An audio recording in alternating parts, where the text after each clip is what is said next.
Good evening. This is now the third reading of the Vril, the coming race. This is a species that is often talked about and may quite possibly be misunderstood. I would like for us to read some of this work, the Vril Coming Race by Edward Bulwer Lytton, in order to gain a little more understanding of who and what we are talking about. It is nice to have some knowledge about this race of beings, and it's good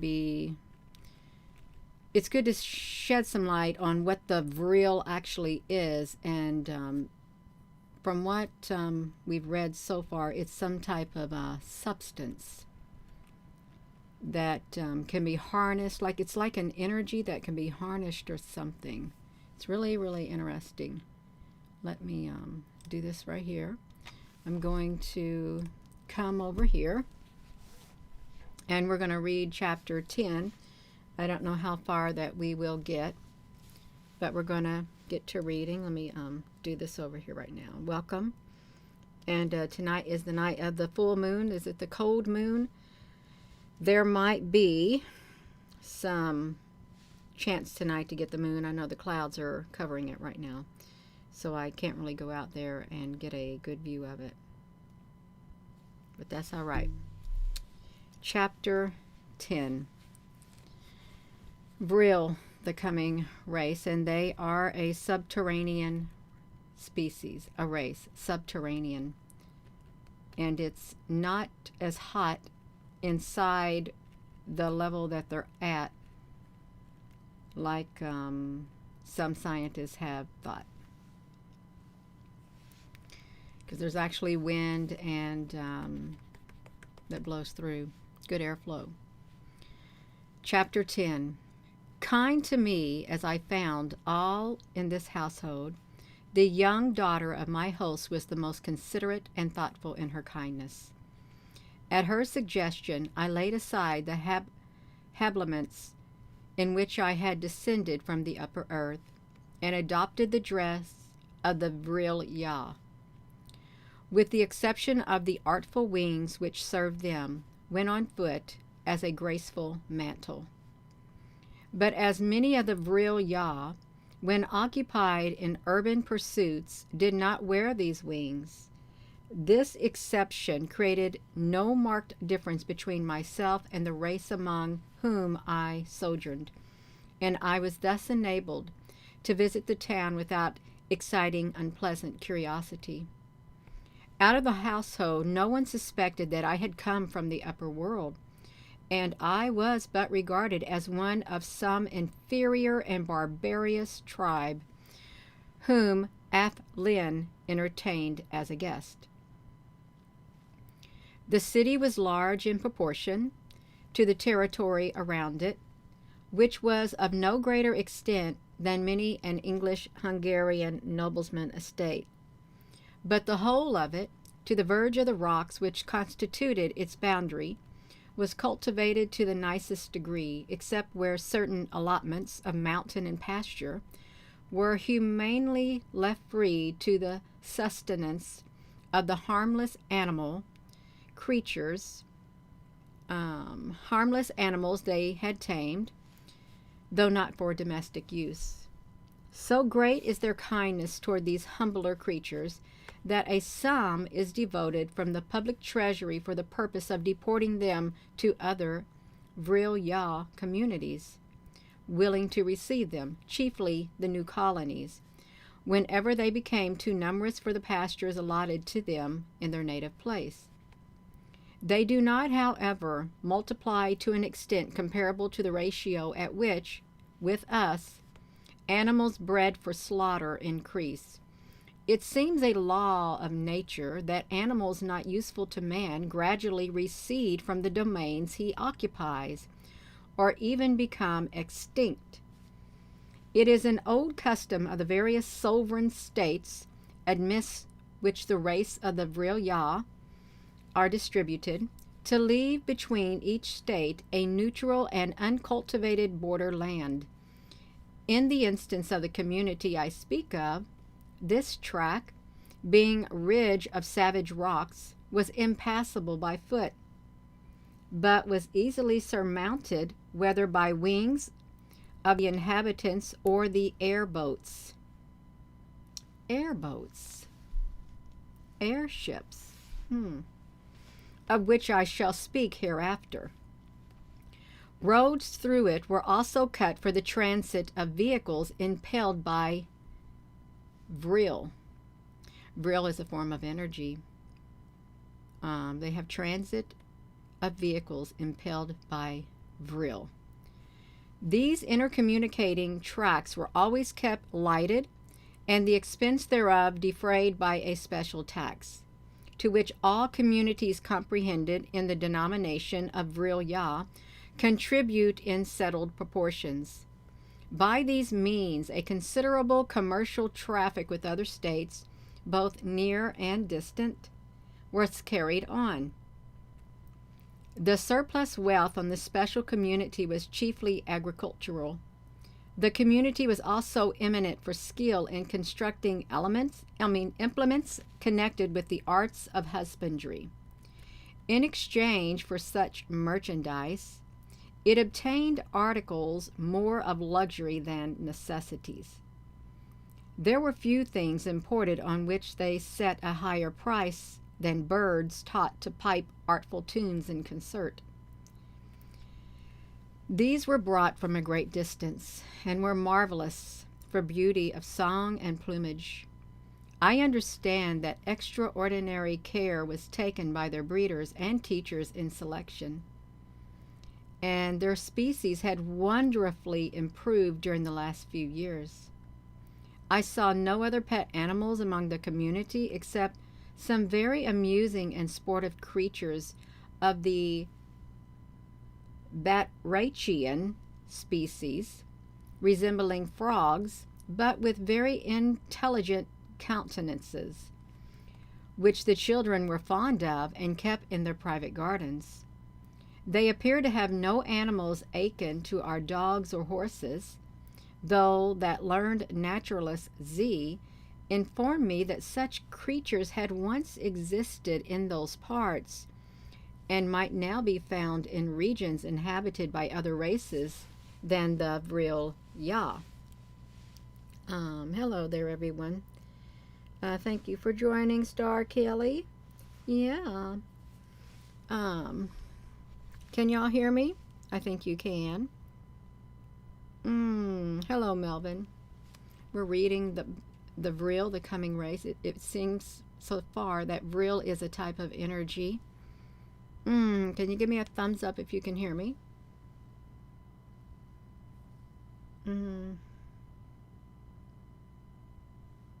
It's great. Now, it seems like they're cutting the chat. Okay, that's perfectly. Thank you, Michelle. Okay, we're going to turn the comments down. She said that the animals that they had gradually disappeared from the more civilized world since the discovery of Vril, and the results attending that discovery had dispensed with their uses. Machinery and the invention of wings had superseded the horse as a beast of burden, and the dog was no longer wanted either for protection or the chase, as it had been with the ancestors when the ancestors of the Vril Yah feared the aggression of their own kind, or hunted the lesser animals for food. Indeed, however, so far as the horse was concerned, this region was so rocky that a horse could have been there of little use either for pastime or burden. The only creature they use for the latter purpose is a kind of a large goat, which is employed on farms. The nature of the surrounding soil in these districts may said to have first suggested the invention of wings and airboats. So this place they're talking about, they have wings that they wear, and they have airboats, more like airships in the sky. Not like airplanes, but they look like boats, but they ships or whatever. The largeness of space, in proportion to the space occupied by the city, was occasioned by the customs of surrounding every house with a separate garden. The broad main street in which Lynn dwelt expanded into a vast square, in which were placed the College of Sages and all the public offices, a magnificent fountain of luminous fluid, which I call naphtha. I am ignorant of its real nature in the center. The luminous fluid is called naphtha, Naptha. All these public edifices have a uniform character of massiveness and solidity. They reminded me of the architectural pictures of Martin. Along with upper stories of each ran a balcony, or rather a terraced garden, supported by columns, filled with flowering plants and tenanted by many kinds of tamed birds. From the square branched several streets, all broad and brilliantly lighted, and ascending up the eminence on either side. In my excursions in the town, I was never allowed to go alone. Lynn, or his daughter, was my habitual companion. In this community, the adult guy is seen walking with any young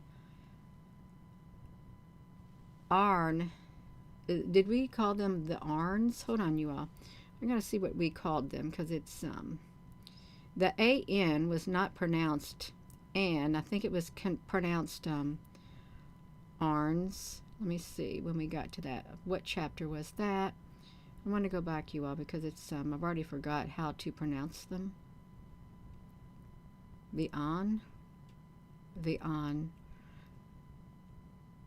Anna. Okay, the Anna was the Arna. The An was pronounced Arn. So we're talking about men. They refer to men as A-N, which is pronounced as A-R-N, Arn. Okay, Arn. Okay, we're going back. The men, we're talking about the men. The men are called the Arn, and the women are called the Guy, which may sound strange, but it's okay. I just wanted to go back, and I got to get to chapter 15, because I started over. How we doing over here? We doing great? Yeah, we're doing great, Gina. That's wonderful. It is. Let me get to it. I can't believe okay, I've got it. The Rocks, Batracian, Lynn, College of Sages.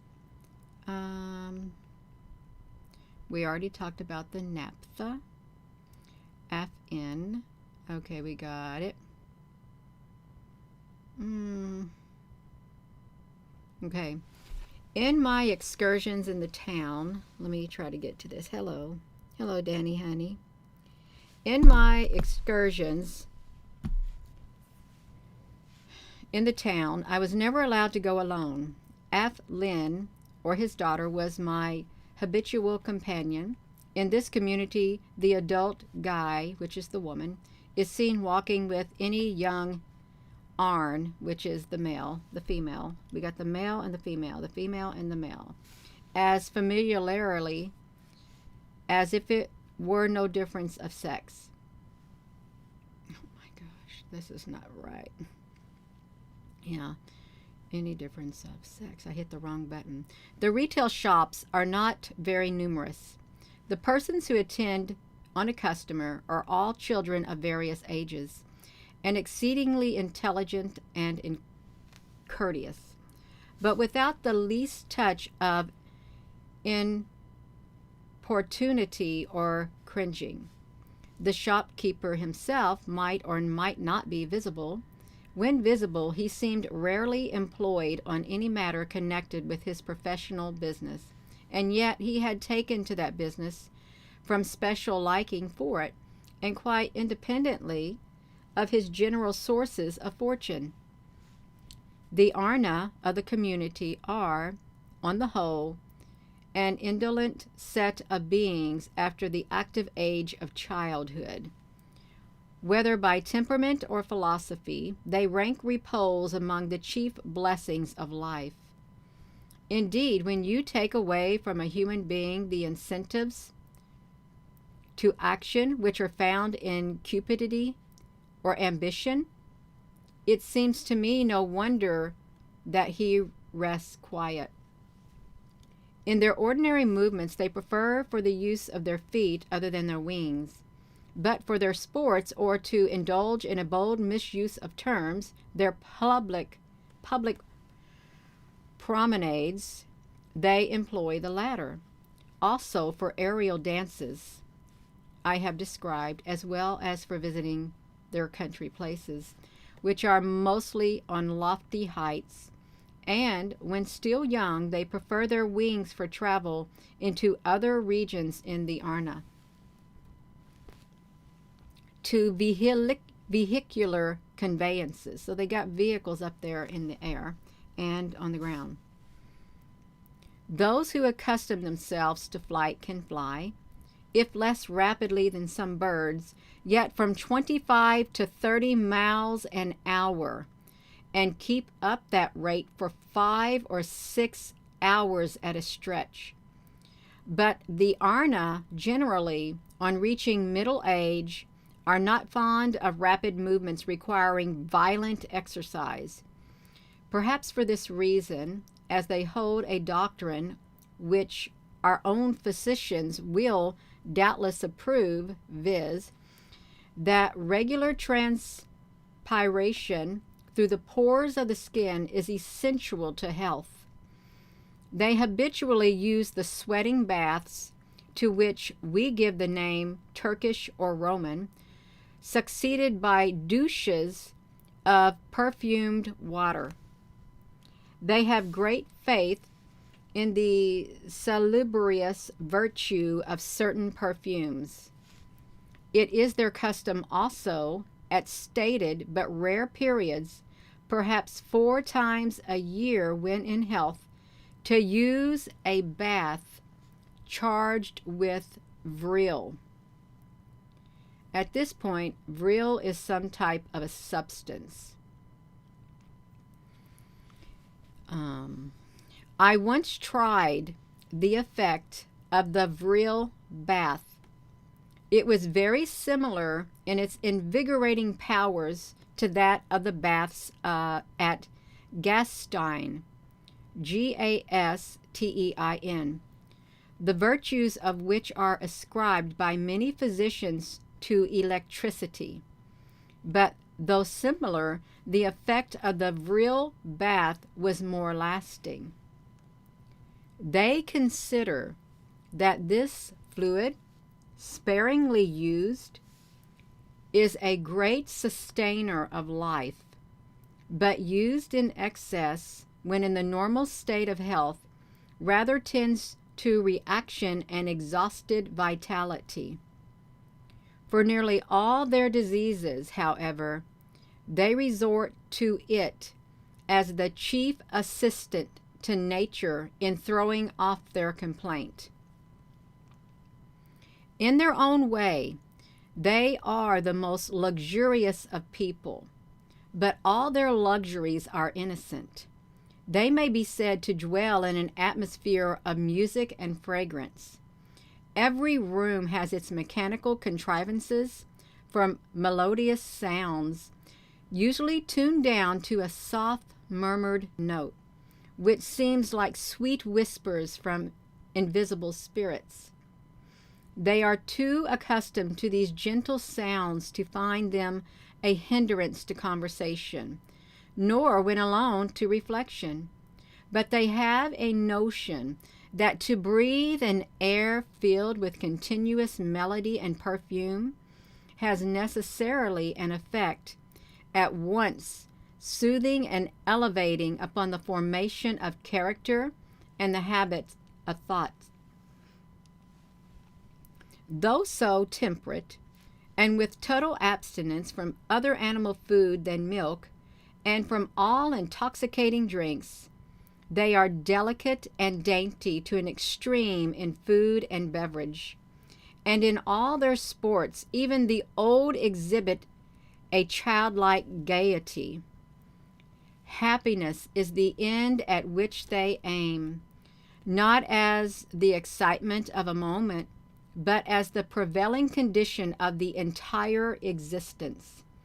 And regard for the happiness of each other is evinced by the exquisite amenity of their manners. Their conformation of skull has marked differences from that of any known races in the upper world, though I cannot help thinking it a development in the course of countless ages of the brachycephalic type. So we're going to spell it out: BRACHYCEPHALIC.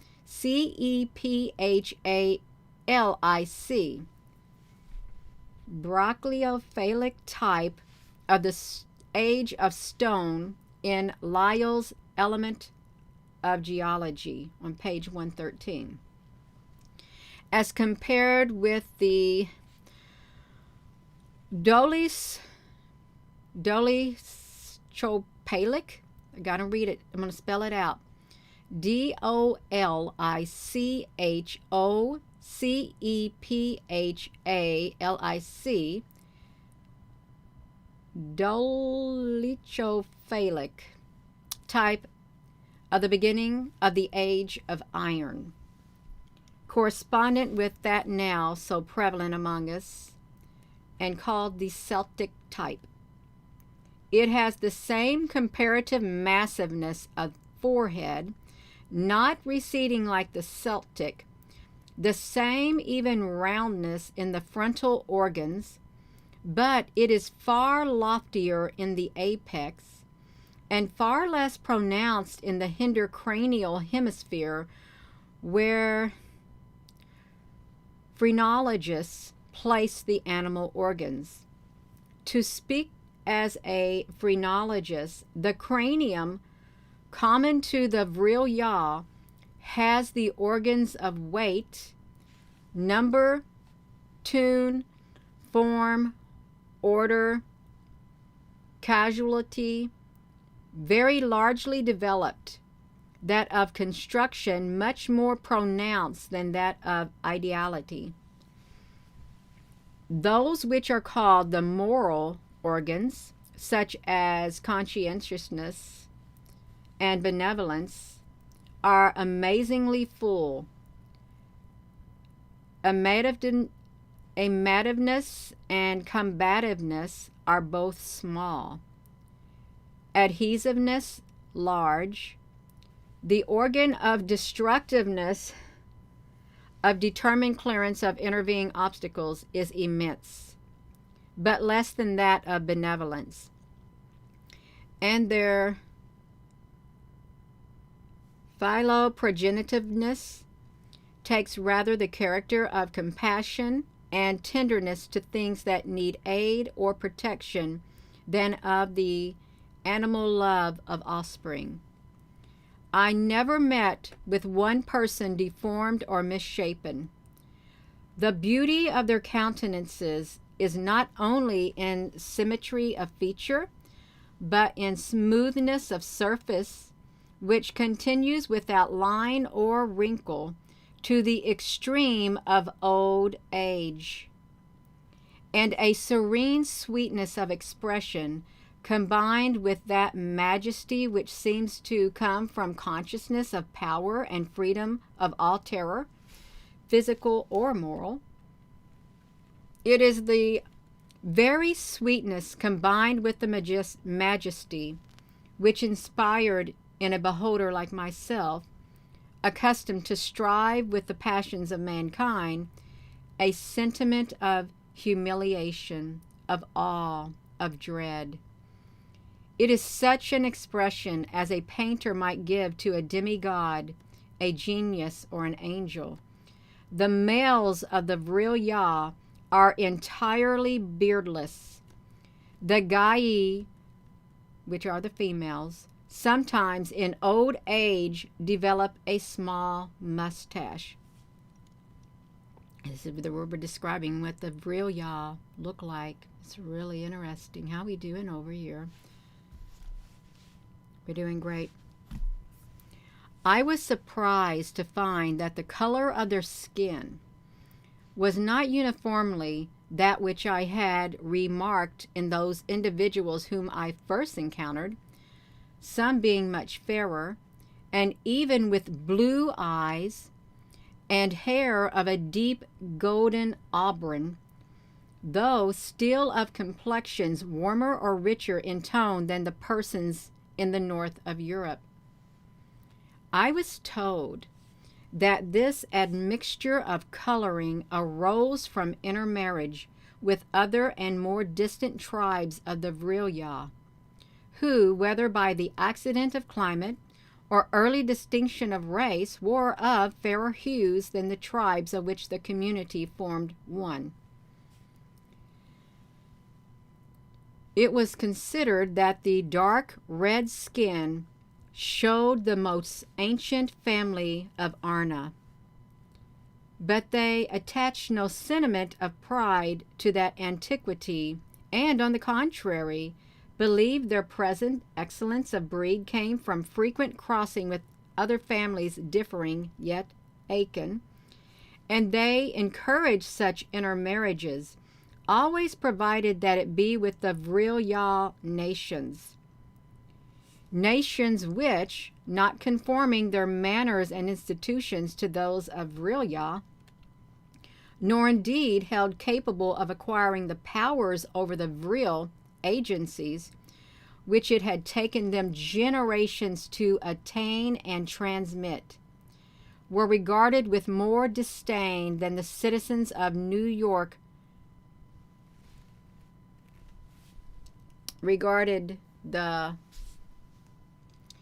I learned from Z, who had more lore in all matters than any male with whom I was brought into familiar converse, that the superiority of the Vril was supposed to have originated in the intensity of their earlier struggles against obstacles in nature amidst the localities in which they had first settled.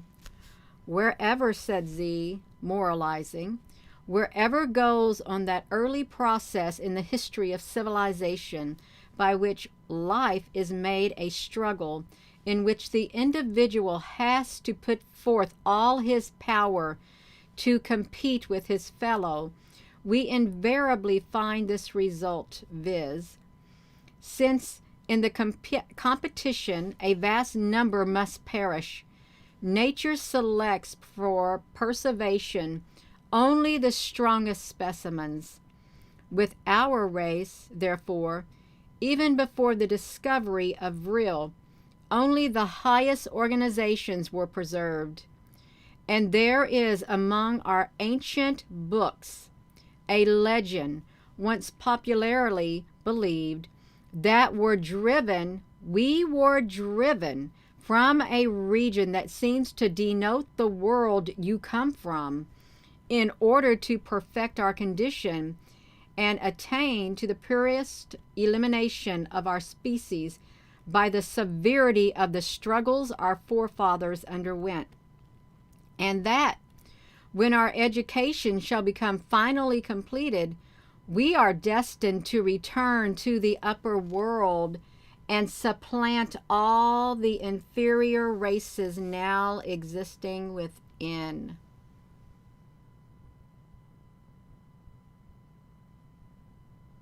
Wow. That's chapter 10. You're going to return to the upper world and supplant all the inferior races now existing within.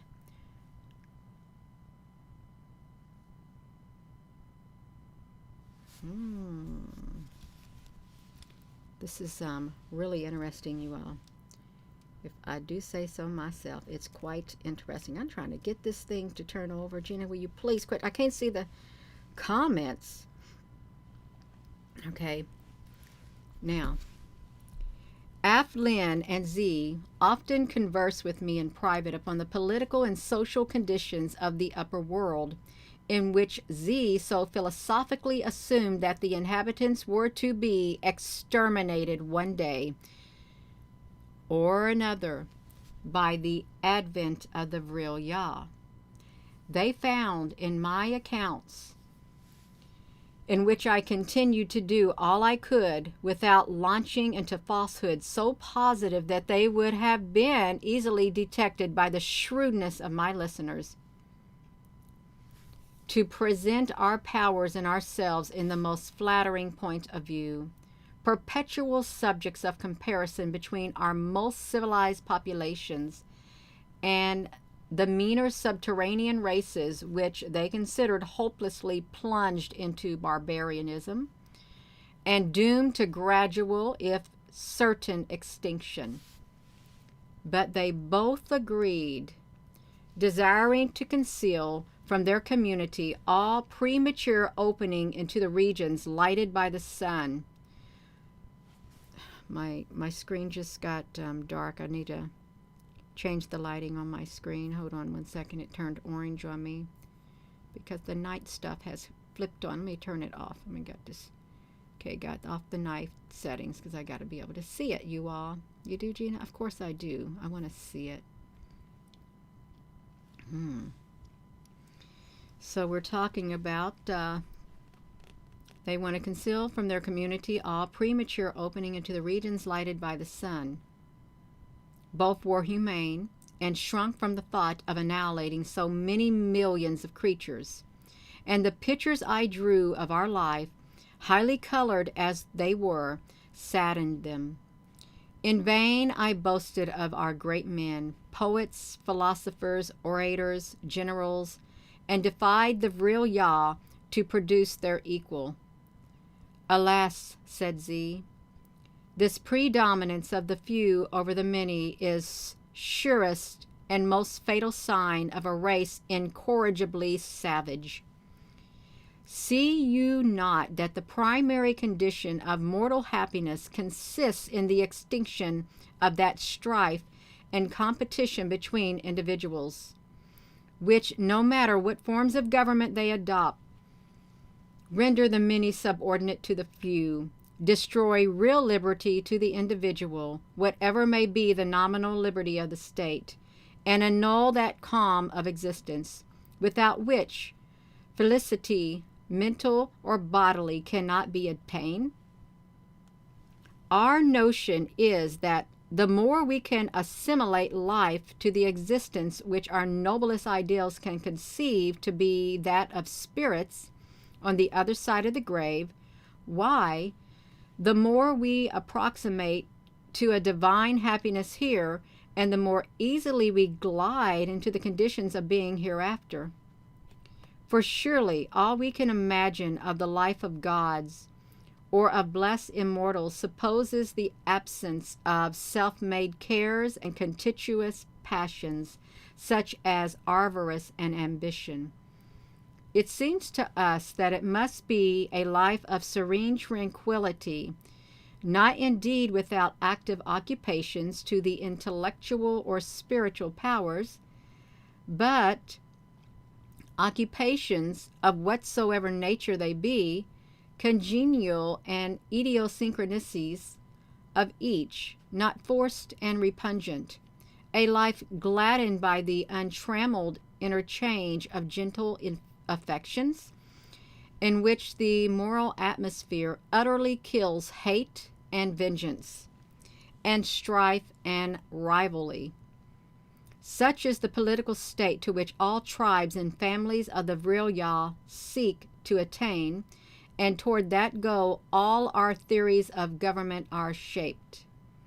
You see how utterly opposed is such a progress to that of the uncivilized nations from which you come, and which aim at a systematic perpetuity of troubles and cares and warring passions aggravated more and more as their progress storms its way onward. The most powerful of all the races in our world, beyond the pale of the Vril, it esteems itself the best governed of all political societies, and to have reached in that respect the extreme end at which political wisdom can arrive, so that other nations should tend more or less to copy it. It has established on its broadest base the cum pash, viz., the government of the ignorant upon the principle of being the most numerous. It has placed the supreme bliss in the vying with each other in all things, so that the evil passions are never in repose, vying for power, for wealth, for eminence of some kind. And in this rivalry, it is horrible to hear the vituperation, the slanders and calumnies, CALUMNIES,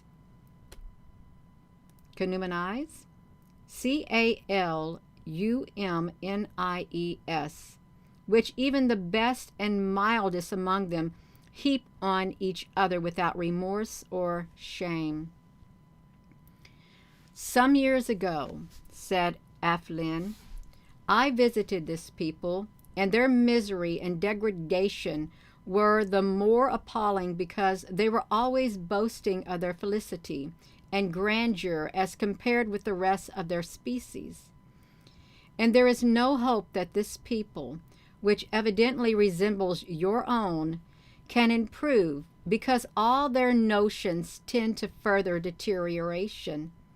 They desire to enlarge their dominion more and more, in direct antagonism to that truth that, beyond a very limited range, it is impossible to secure to a community the happiness which belongs to a well-ordered family.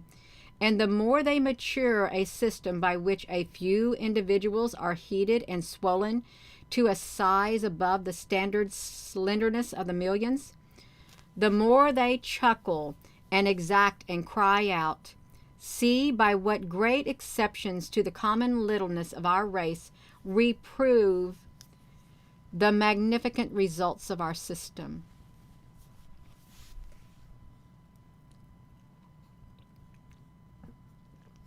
In fact, resumed Z, if the wisdom of human life to be approximate to the serene equality of immortals, there can be no more direct flying off in the opposite direction than a system which aims at carrying to the utmost the inequalities and turbulences of mortals.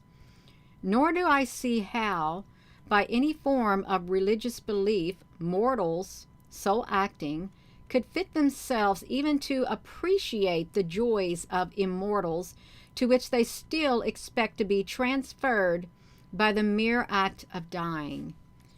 On the contrary, minds accustomed to place happiness in things so much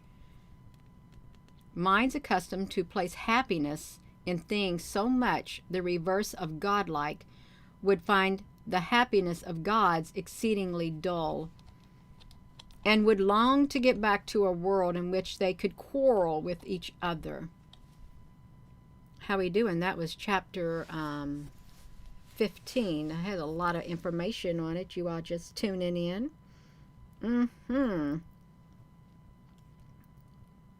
We got it. We doing okay here? We're 39 minutes and 3 seconds into this. Yes, we are. And we're on chapter 16 now. And we're on page 34 of 95. We're not even halfway through. We're not halfway through, you all.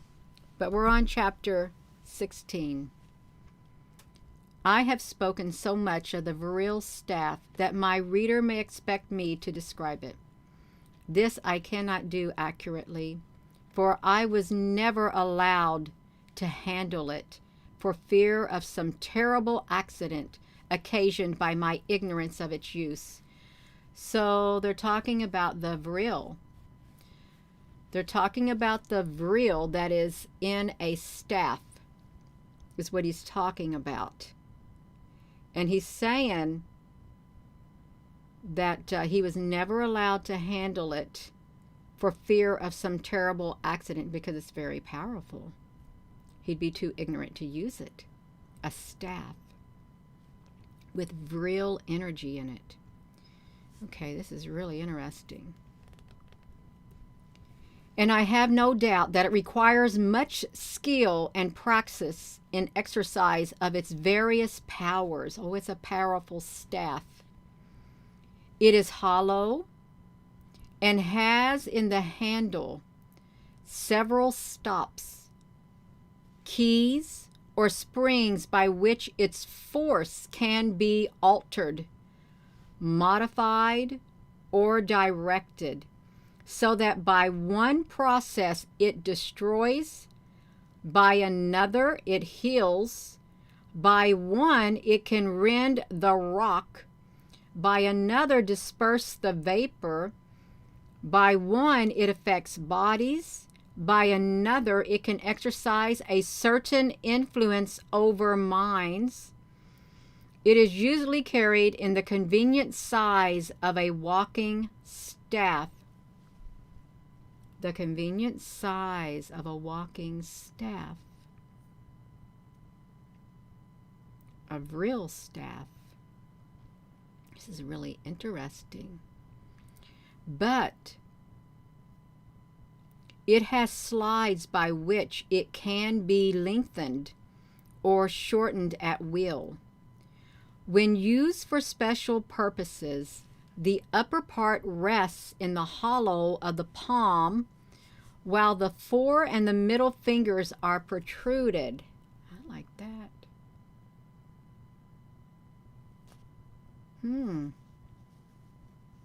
I was assured, however, that its power was not equal in all, but proportioned to the amount of certain Vril properties in the wearer in affinity, or rapport with the purposes to be affected. Some were more potent to destroy, others to heal, etc. Much also depend on the calm and steadiness of volition in the manipulator. How you are on the inside, wow. They assert that the full exercise of Vril power can only be acquired by the constitutional temperament, by hereditary transmitted organization, and that a female infant of 4 years old belonging to the Vril races can accomplish feats which a life spent in its practice would not enable the strongest and most skilled mechanism born out of the pale of the Vril to achieve. They're talking about a female infant 4 years old has more skill than the strongest. Wow. All of these wands are not equally complicated. Those entrusted to children are much more simpler than those borne by sages of either sex and constructed with a view to the special object on which the children are employed, which, as I have said before, is among the youngest children the most destructive. In the wands of wives and mothers, the correlative destroying force is usually abstracted, the healing power fully charged. I wish I could say more in detail of this singular conductor of the Vril fluid, but its machinery is as exquisite as its effects are marvelous. I got to go get it. It's like Moses taking his staff and parting the Red Sea. Moses' staff parting the Red Sea. This staff, this Vril staff, has that type of power. That's wild. It's really wild. All right. I should say, however, that this people have invented certain tubes by which the Vril fluid can be conducted towards the object it is meant to destroy throughout a distance almost indefinite. At least I put it modestly when I say from 500 to 1,000 miles. Wow. Let me read that again. I should say that this people have invented certain tubes by which the Vril fluid can be conducted toward the object it is meant to destroy throughout a distance almost indefinite. At least I put it modestly when I say from 500 to 1,000 miles. And their mathematical science as applied to such purpose is so nicely accurate that on the report of some observer in an airboat, any member of the Vril department can estimate unerringly the nature of intervening obstacles, the height to which the projectile instrument should be raised, and the extent to which it should be charged, so as to reduce to ashes, within a space of time too short for me to venture to specify it, a capital twice as vast as London. Reduce it to ashes. Reduce it to ashes. Wow. Certainly. These Arna are wonderful mathematicians, wonderful for the adaptation of the inventive faculty to practical uses. Are you catching all of this? I went with my host and his daughter Z over the great public museum, which occupies a wing in the College of Sages, and which are hoarded as curious specimens of the ignorant and blundering experiments of ancient times, many contrivances on which we pride ourselves as recent achievements. In one department, carelessly thrown aside as obsolete lumber, are tubes for destroying life by metallic balls and an inflammable powder on the principle of our cannons and catapults, and even still more murderous than our latest improvements. Now, wait a minute. Metallic balls? Didn't we have some metallic sphere balls or something that like appeared somewhere? I'm starting to just got to get this off, y'all. This is getting exciting. Just throw it off. It's getting really exciting. Let me give me a drink of water. Take a time and get a drink of water. This is wild. I gotta pour me some water. This is so wild. Yes, the mercury balls and stuff like that. Take it off. Took off my vest. It's an insulated vest. Let me drink this. I'm going to get to reading in a minute. I'm going to leave my house shoes on for now. Okay, we're going to start back.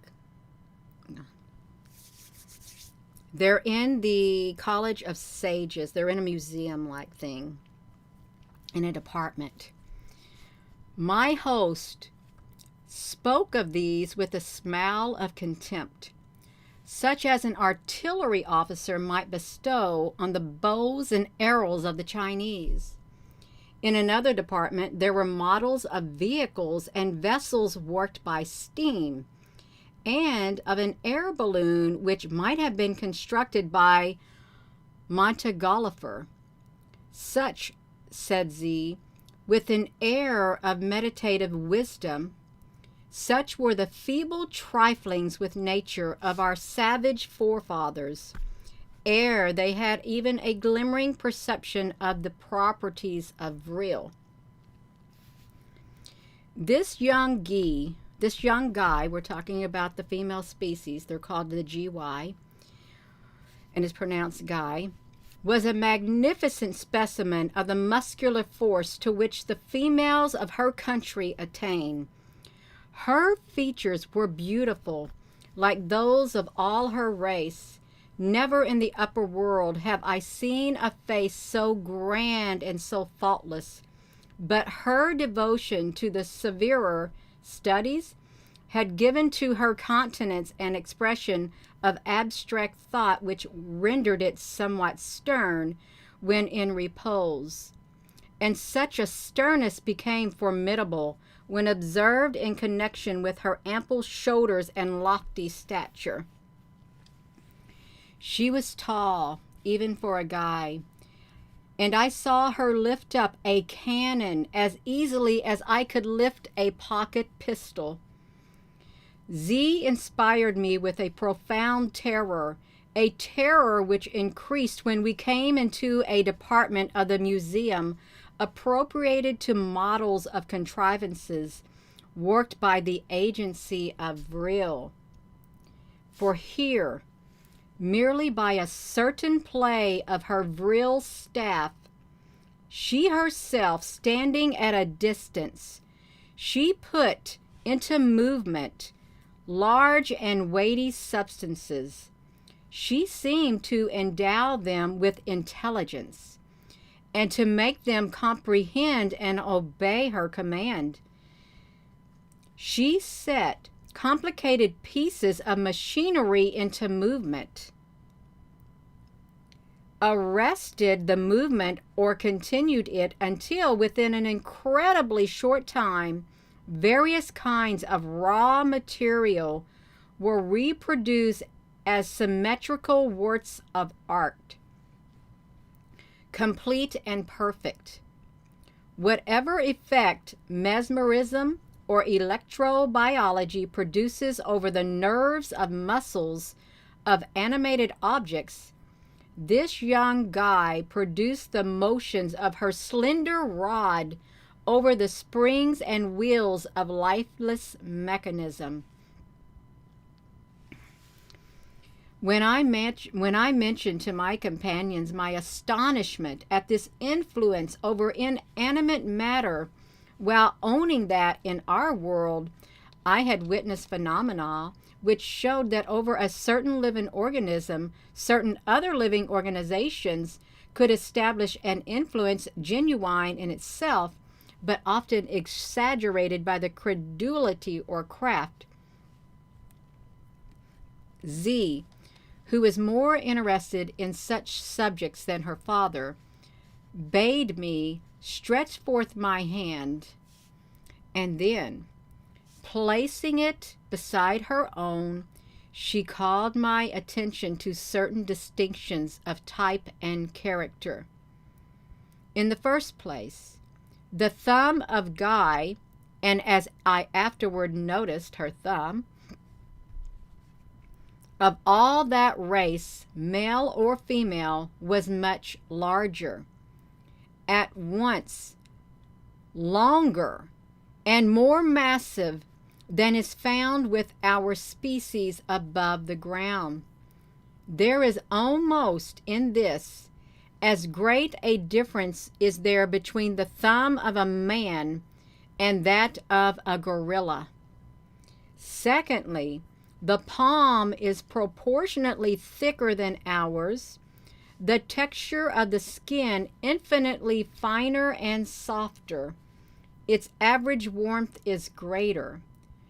More remarkable than all of this is a visible nerve perceptible under the skin, which starts from the wrist, skirting the ball of the thumb and branching fork-like at the roots to the four of the middle fingers, like going. With your slight formation of thumb, said the philosophical philosophical young guy, and with the absence of the nerve which you find more or less developed in the hands of our race, you can never achieve other than imperfect and feeble power over the agency of Vril. But so far as the nerve is concerned, that is not found in the hands of our earliest progenitors, nor in those of the ruder tribes without the pale of the Vril. It has been slowly developed in the course of generations, commencing in the early achievements and increasing with the continuous exercise of the Vril power. Therefore, in the course of 1,000 or 2,000 years, such a nerve may possibly be engendered in those higher beings of your race, who devote themselves to the paramount science through which it is attained command over all subtler forces of nature permeated by Vril. But when you talk of matter as something in itself inert and motionless, your parents or tutors surely cannot have left you so ignorant as to not know that no form of matter is motionless and inert. Every particle is constantly in motion and constantly acted upon by agencies, of which heat is the most apparent and rapid. But Vril, the most subtle, and when skillfully wielded, the most powerful. So that, in fact, the current launched by my hand, a current that gets launched from her hand and guided by her will, does but render quicker and more potent action, which is eternally at work upon every particle of matter, however inert and stubborn it may seem.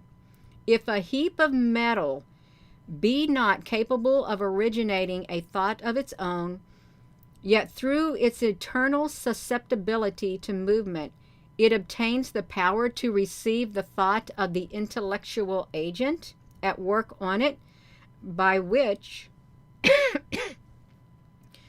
when conveyed with a sufficient force of the Vril power, it is as much compelled to obey as if it were displaced by a visible bodily force. It is animated for the time being by the soul thus infused in it, so that one may almost say that it lives and reasons. Without this, we could not make our own automata supply the place of servants. They got power in their hands. The energy flows right out. Flows right out. It's inside of them. It was too much in the awe of the thews and the learning of the young guy to hazard the risk of arguing with her. I had read somewhere in my schoolboy days that a wise man disputing with a Roman emperor suddenly drew in his horns, and when the emperor asked him whether he had nothing further to say on his side of the question, replied, "Nay, Caesar, there's no arguing against a reasoner who commands 10 legions." Wow. Though I had a secret persuasion that, whatever the real effects of Vril upon matter, Mr. Faraday could have proved her a very shallow philosopher as to its extent or its causes, I had no doubt that Z could have brained all the fellows of the Royal Society, one after the other, with a blow of her fist. Every sensible man knows that it is useless to argue with any ordinary female upon matters he comprehends, but to argue with a guy 7 feet high upon the mysteries of Vril, as well argue in a desert and with a simoon. She's 7 foot. Amid the various departments to which the vast building of the College of Sages was appropriated, That which interested me most was devoted to the archaeology of the Vril and comprised a very ancient collection of portraits.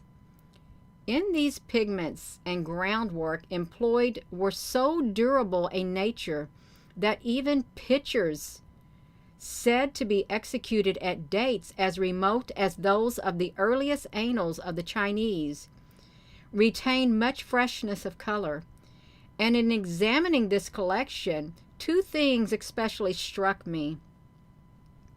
First, that the pictures said to be between 6,000 and 7,000 years old were of much higher degree of art than any produced within the last 3,000 or 4,000 years.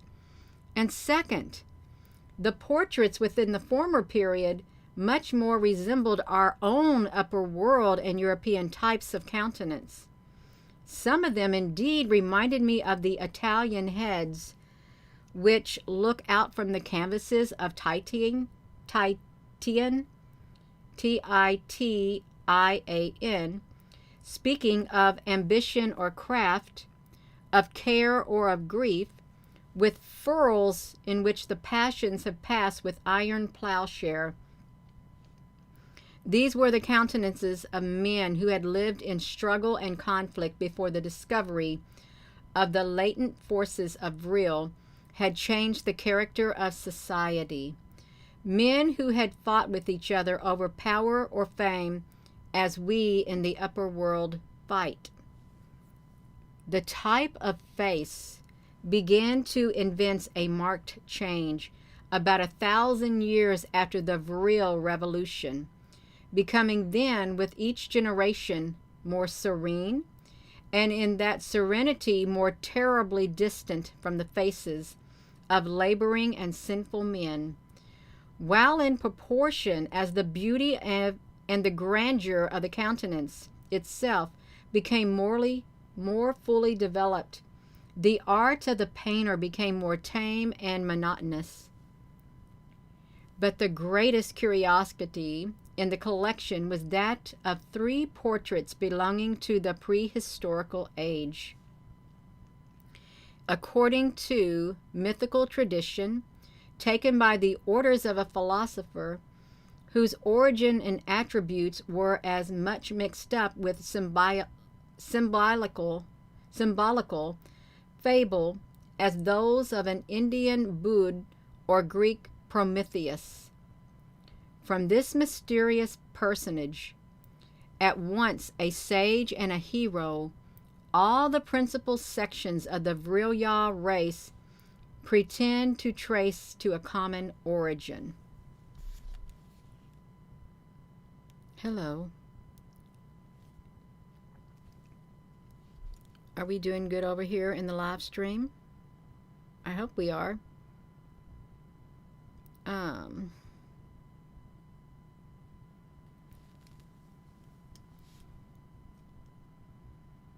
Are we doing good over here, you all? Can you give me a thumbs up if we're doing all right?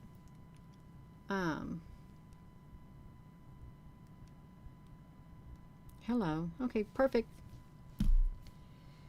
The portraits are of the philosopher himself, of his grandfather and great-grandfather. They are all at full length. The philosopher is attired in a long tunic, which seems to form a loose suit of scaly armor, borrowed, perhaps, from some fish or reptile. But the feet and hands are exposed. The digits in both are wonderfully long, and they're webbed digits. He has little or no perceptible throat and a low receding forehead, not at all the ideal of a sage's. He has bright brown prominent eyes, a very wide mouth and high cheekbones, and a muddy complexion. According to tradition, this philosopher had lived to a patriarchal age, extending over many centuries, and he remembered distinctly in middle life his grandfather as surviving, and in childhood his great-grandfather, the portrait of the first he had taken, or caused to be taken, while yet alive. That of the latter was taken from its effigies in the mummy. The portrait of his grandfather had features and aspects of the philosopher, only much more exaggerated. He was not dressed, and the color of his body was singular. The breast and the stomach, the shoulders and the legs of a dull bronze hue. The great-grandfather was a magnificent specimen of the Batracian genius, a giant frog, pure et simple. Among the pithy sayings which, according to tradition, the philosopher bequeathed to posterity in rhythmical form and sententious brevity, this is notably recorded. Humble yourselves, my descendants. The father of your race was a twat, a tadpole. Exalt yourselves, my descendants, for it was the same divine thought which created your father that develops itself in exalting you. Af Lin told me this fable while I gazed on the 3 Batracian portraits. I said in reply, "You make a jest of my supposed ignorance and credulity as an uneducated Tish. But though these horrible daubs may be of great antiquity, and were intended perhaps for some rude caricature, I presume that none of your race, even in the less enlightened ages, ever believed that the great-grandson of a frog became a sententious philosopher, or that any section, I will not say of the lofty Vril, but of the meanest varieties of the human race, had its origin in a tadpole."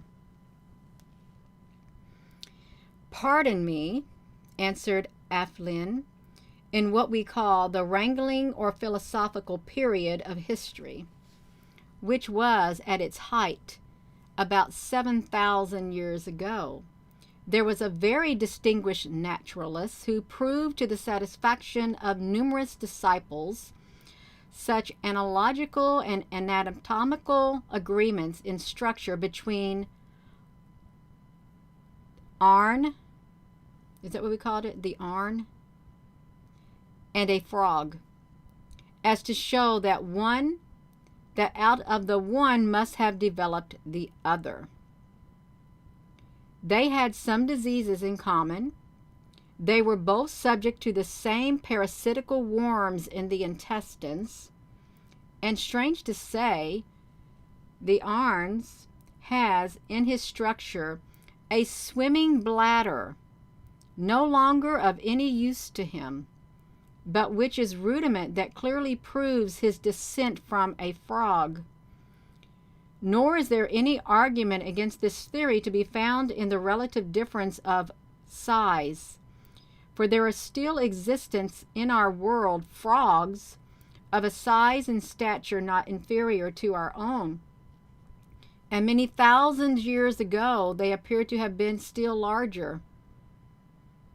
"I understand that," said I, "because frogs this enormous are, according to our eminent geologists, who perhaps saw them in dreams, said to have been distinguished inhabitants of the upper world before the deluge. And such frogs are exactly the creatures likely to have flourished in the lakes and morasses of your subterranean regions. But pray proceed. In the wrangling period of history, whatever one sage asserted, another sage was sure to contradict. In fact, it was a maximum in that age that the human reason could only be sustained aloft by being tossed to and fro in the perpetual motion of contradiction. And therefore, another set of philosophers maintained that the doctrine that the Arn was not the descendant of the frog, but that the frog was clearly the improved development of the Arn. Am I saying it right? I've already forgot what they called him. Was it the Arn? The shape of the frog, taken generally, was much more symmetrical than that of the Arn. Beside the beautiful conformation of its lower limbs, its flanks and shoulders, the majority of the Arna in that day were almost deformed and certainly ill-shaped. Again, the frog had the power to live alike on land and in the water, a mighty privilege partaking of a spiritual essence denied to the Arn, since the disuse of his swimming bladder clearly proves his degeneration from a higher development of species. Again, the earlier races of the Arna seem to have been covered with hair, and even to a comparatively recent date, hirsute bushes deformed the very faces of our ancestors, spreading wild over the cheeks and chins as similar bushes, my poor Tish, spread over yours. Hello. Yeah. Over yours. This is wild. Let me find out where this was. I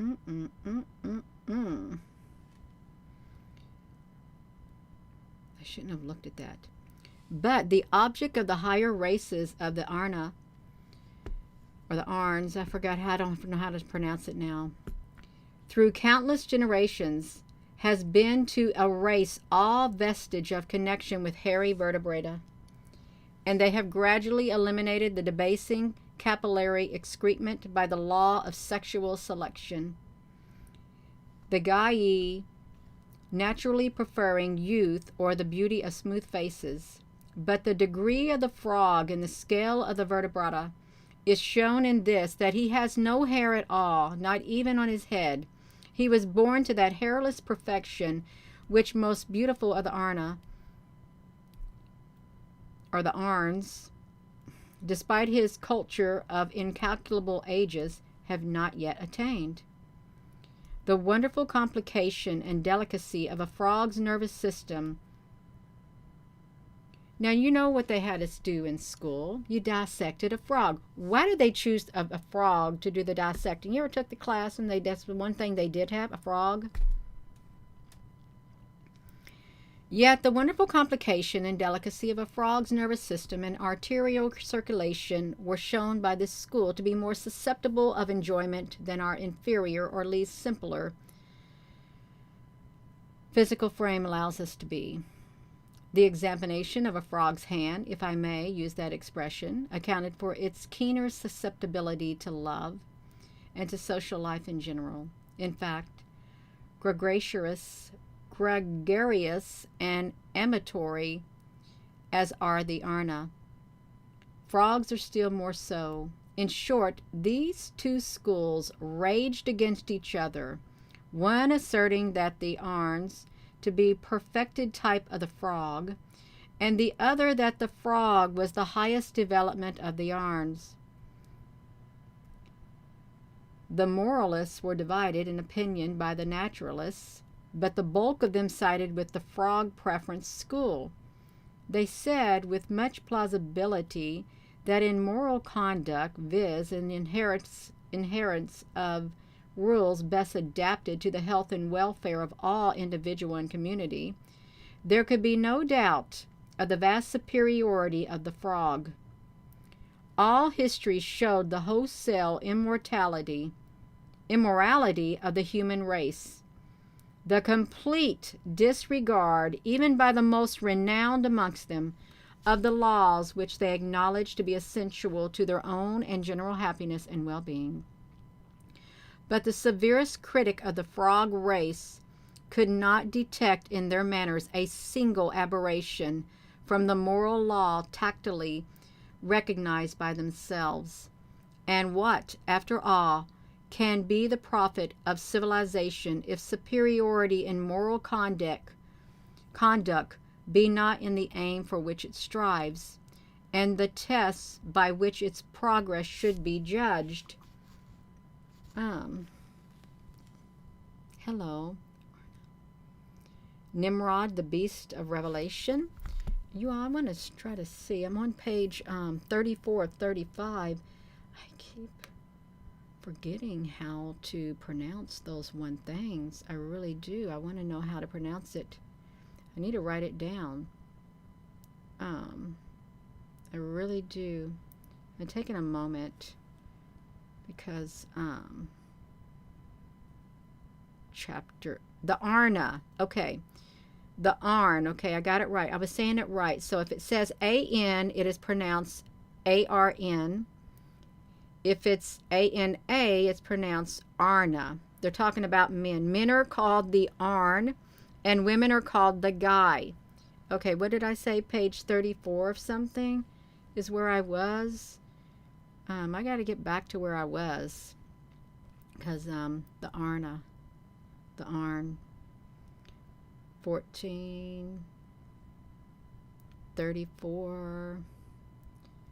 Oh no, we're good. They're getting ready to talk about Hungarian. I got this. Hungarian. We already talked about that. Gina, you should not have moved from there. How are we doing over here? Luxurious to people. I've got to get to it. The Arn. The Arn. The Arn. Chapter. Okay, I think I'm getting to it, you all. We're talking about a tadpole. Tadpoles. The frog race. Okay. In fine, the adherents of this theory presumed that in some remote period the frog race had been the improved development of the human. That's different. Yeah, of the human. But that from such causes which defied rational conjecture, they had not maintained their original position in the scale of nature, while the Arna, though of inferior organization, had by dint less of their virtues than vices.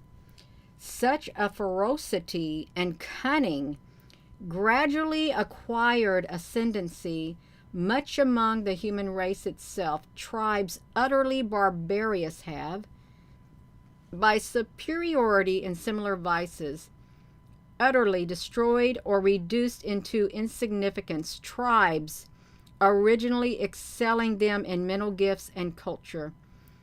Unhappily, the disputes became involved with the religious notions of that age, and as society was then administered under the government of Kumpash, who, being the most ignorant, were of course the most inflammable class, the multitude took the whole question out of the hands of the philosophers. The political chiefs saw that the frog dispute, so taken up by the populace, could become a most valuable instrument of their ambition. For not less than 1,000 years' war and massacre prevailed, during which period the philosophers on both sides were butchered, and the government of Kumpash itself was happily brought to an end by the ascendancy of a family that clearly established its descent from the aboriginal tadpole, and furnished despotic rulers to the various nations of the Arna, the Arns. These despots finally disappeared, at least from our communities, as the discovery of Vril led to the tranquil institutions under which flourish all races of Vrilia. Hmm. And do no wranglers or philosophers now exist to revive the dispute? Or do they all recognize the origin of your race as a tadpole?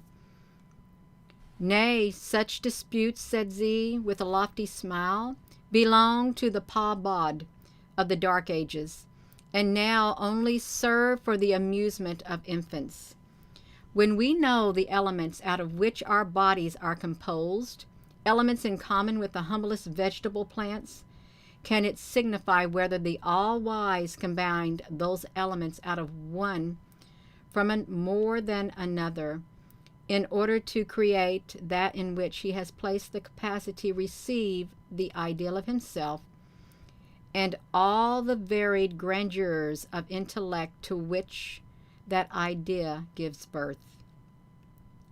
An Arn, in reality, commenced to exist as an Arn with the donation of that capacity, and with that capacity the sense to acknowledge that, however through the countless ages his race may improve in wisdom, it can never combine the elements of its command into the form of a tadpole. You speak well, Z, said Athlin, and it is enough for us short-lived mortals to feel a reasonable assurance that whether the origin of the Arn was a tadpole or not, he is more likely to become a tadpole again than the institutions of the Vril are likely to relapse into the heavy quagmire and certain strife rot of a Kumpush. Oh, it's 1 hour and 20 some odd minutes, you all. I think I'm going to stop right there. The next chapter is 17. 17 chapters. That's next. It's more than 17 chapters. That next chapter is a long chapter. A really long one. It's super long. Chapter 17. Let me come over here, and I'm going to write on this, you all. This is really interesting. I'm going to put on here the chapters that this was. Chapter 15.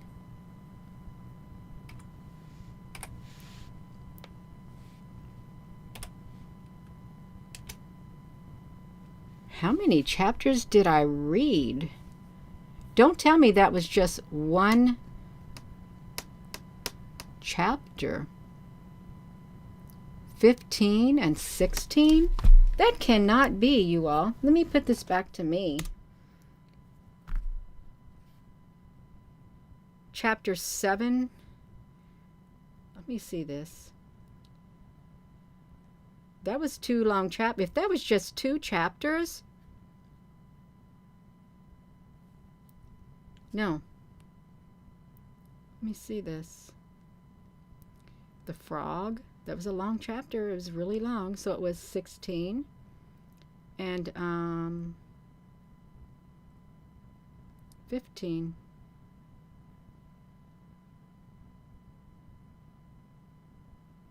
There was just 2 chapters, I think.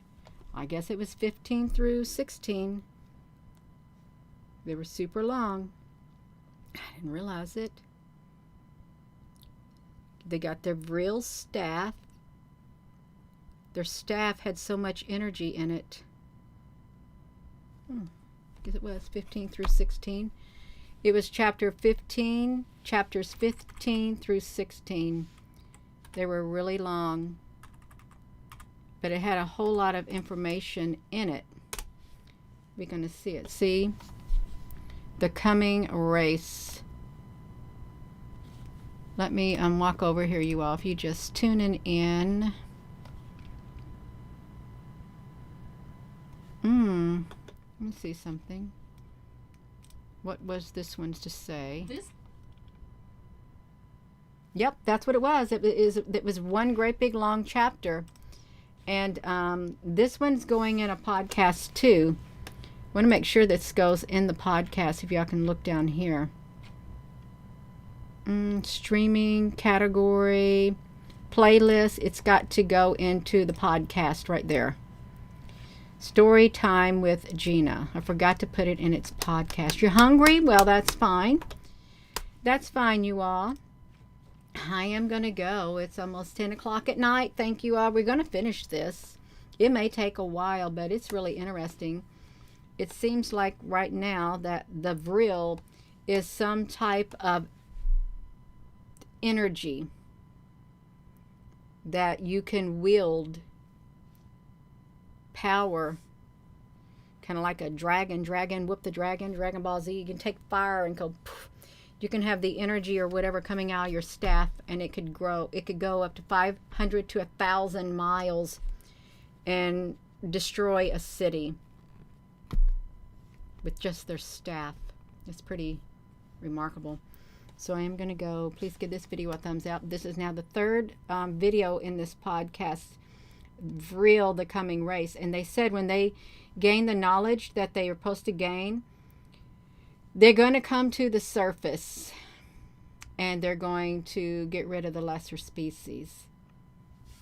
And they do whatever they got to do. They're going to get rid of the lesser species. Yeah. Still a lot more to learn. They ain't talked about nothing going in your eye yet. They have not. Yeah. So I'm going to go. And with that being said, hello, wherever you are in any part of the world. Hello. From my heart to yours, love you. Have a wonderful rest of your evening. And thank you for listening.